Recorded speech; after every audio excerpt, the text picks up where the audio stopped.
This is Hannibal here from the HannibalTV.com. Back from my first workout. Gonna go for a run a bit later, but there is some big wrestling news today. Very interesting wrestling news. Vince McMahon is apparently forcing WWE talent to end any third-party deals by October 2nd, according to Wrestling Inc.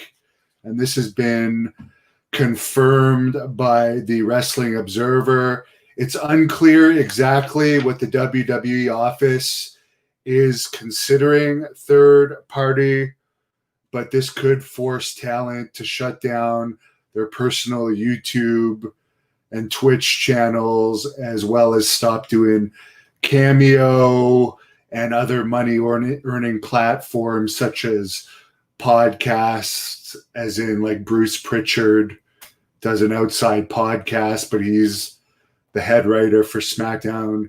That's a bit of a conflict. I know that the New Day have a podcast. So I can see how WWE would have a problem with that.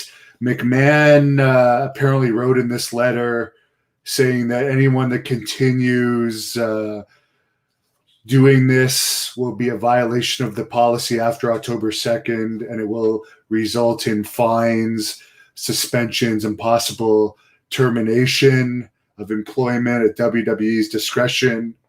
Not employment, but contracts, since they're independent contractors, even though they've all signed extremely restrictive contracts. I remember my WWE contract was like literally that thick, the size of a book, and you had to have it notarized by an attorney, and it actually involved a lot of in-person things you had to do before the contract was endorsed.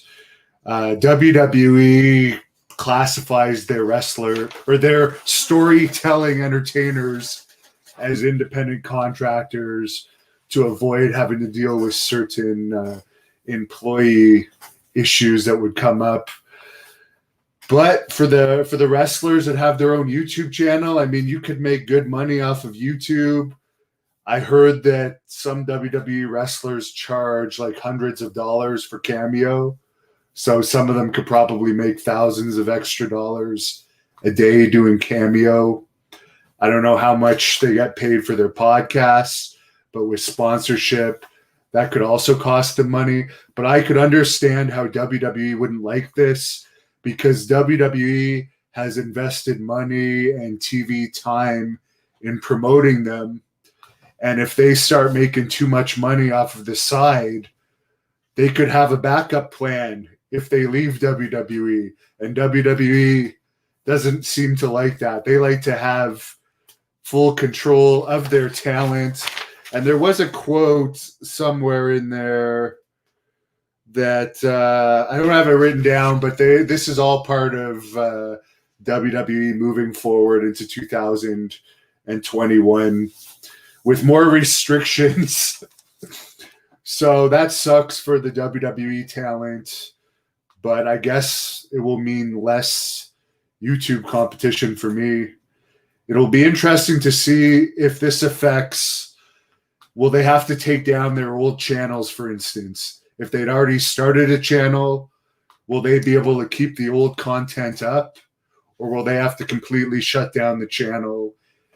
Or can they just stop creating new content, and will that be cool? That'll be interesting.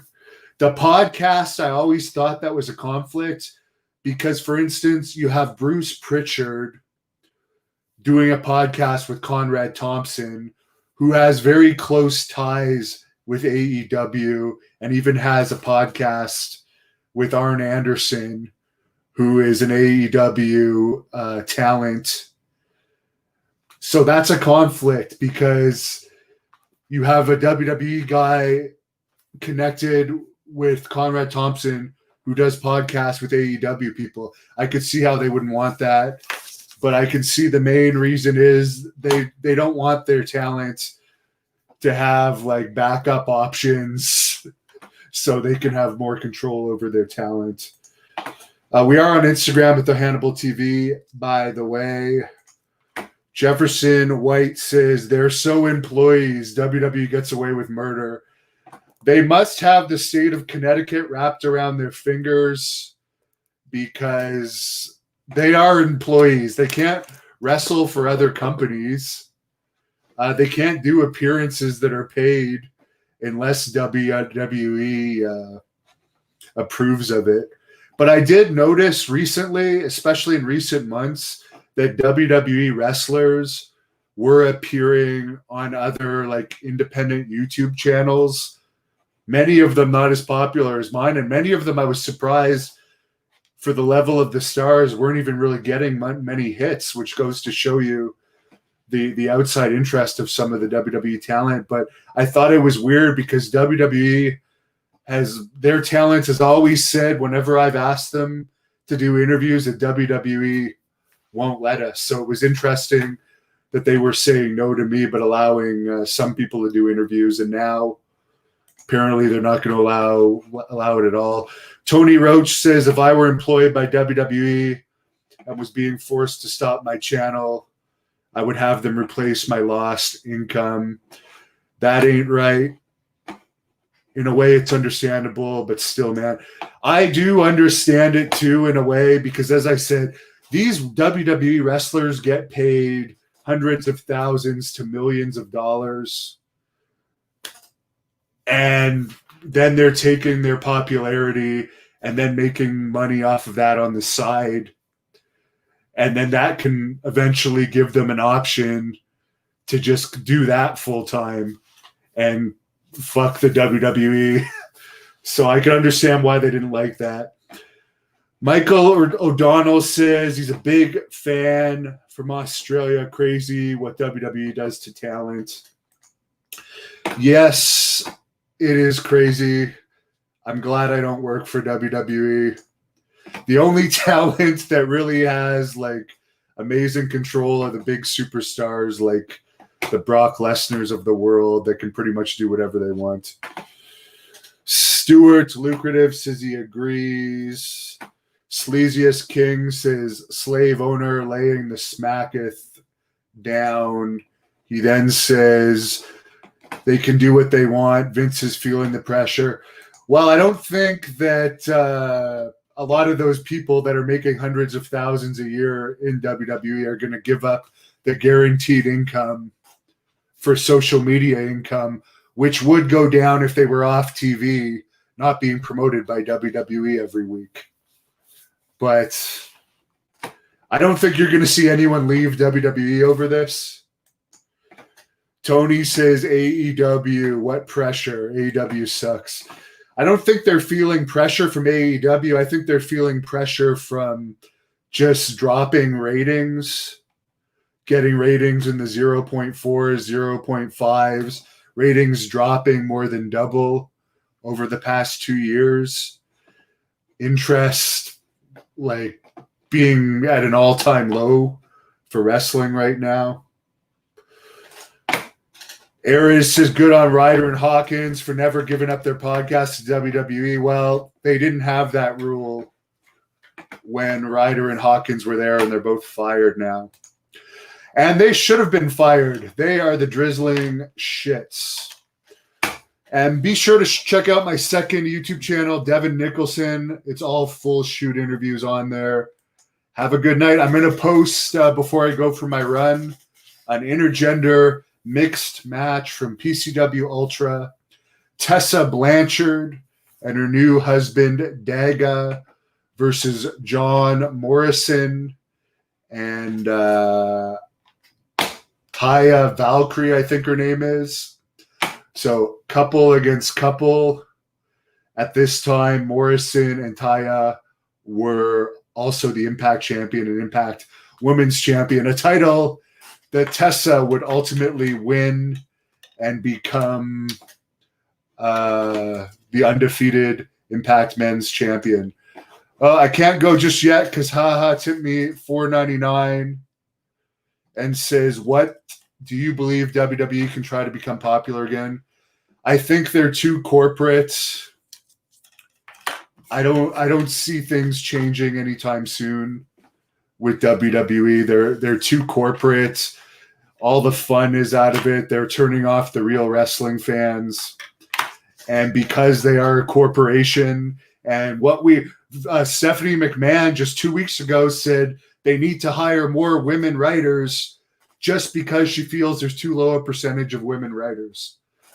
So that just shows you the corporate mentality of them. And I don't have anything against women writers, but I think you should get rid of all writers and have bookers and old wrestlers booking the stuff. Joshua Long tipped me $4.99, says, have a great long weekend. Thank you, Joshua. Jefferson says, less storytelling emphasis and more wrestling. Well, they don't do wrestling anymore. They do storytelling. So that's why it's doomed.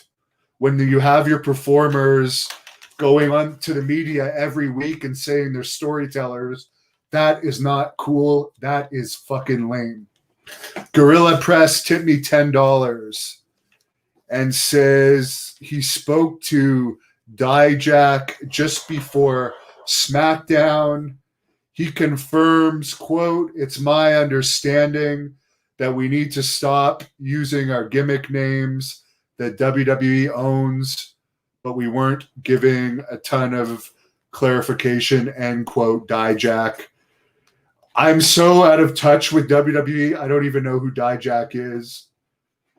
But I'll take your word for it on that. And thank you for the tip, by the way, Gorilla Press. Stuart Lucrative making a joke about the big monster Conrad Thompson and his mortgage company. I used to listen to his podcast when he first started, but now they've just become a continuous commercial for whatever that erectile dysfunction pill he takes because he's so fat he can't get an erection up on his own. So he needs to take that. And some woman even wrote, trust me, when you're as big as Conrad, you want it over with as fast as possible. You don't want them taking any pills that's going to allow them to go longer. Gorilla Press tipped another $2 and says Dominic Dijakovic is the one that said that quote. Thanks, Gorilla Press. Thanks again for the quote and the $10 tip. Have a great night, everybody.